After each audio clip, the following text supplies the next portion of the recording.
नमस्कार, माझे नाव शुभ्रा राहुल चव्हाण आहे. ग्रंथालयातील वाचलेल्या गोष्ट मी आज तुम्हाला सांगणार आहे. माझ्या गोष्टीचे नाव आहे श्रावणातील जत्रा.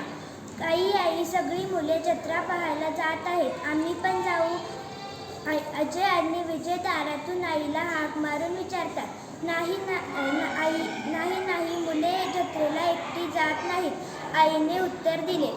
अजय आणि विजय उदास होऊन आपल्या खोलीत येऊन बसले. अजय अचानक म्हणाला, चल विजय, आपण आईला न सांगता जत्रेला जाऊया. अजय स्वयंपाकघरात डोकावून पाहिला. दादा, आई तर भाजी बनवण्यात गुंग आहे. चांगली संधी आहे. चल निघून जाऊया.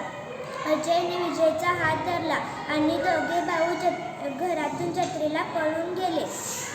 पुष्कळ लोक रंगीबेरंगी कपडे घालून जत्रेच्या दिशेने जात होते.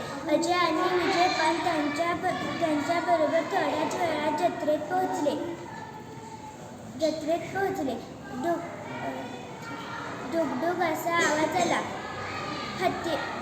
दादा, हा बघ किती मोठा हत्ती. अजय म्हणाला, त्याच्या पाठीवर कितीतरी मुले बसली आहेत. चल, आपण सुद्धा बसूया. दोघे हत्तीवाल्याकडे गेले. हत्तीवाले, आम्हाला पण हत्तीवर बसायचे आहे. हत्तीवाल्याने सगळ्या मुलांबरोबर अजय आणि विजयला पण हत्तीवर चढवले.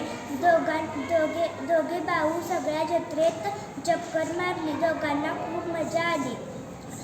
डुगडुग असा आवाज आला.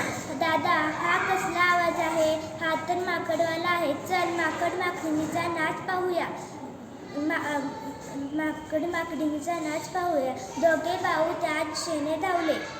पिवळ्या रंगाची टोपी घालून हातात छडी घेऊन माकड ऐटीत चालत होता. माकडीन पिवळ्या रंगाची ओढणी घेऊन ठुमकत चालत होती.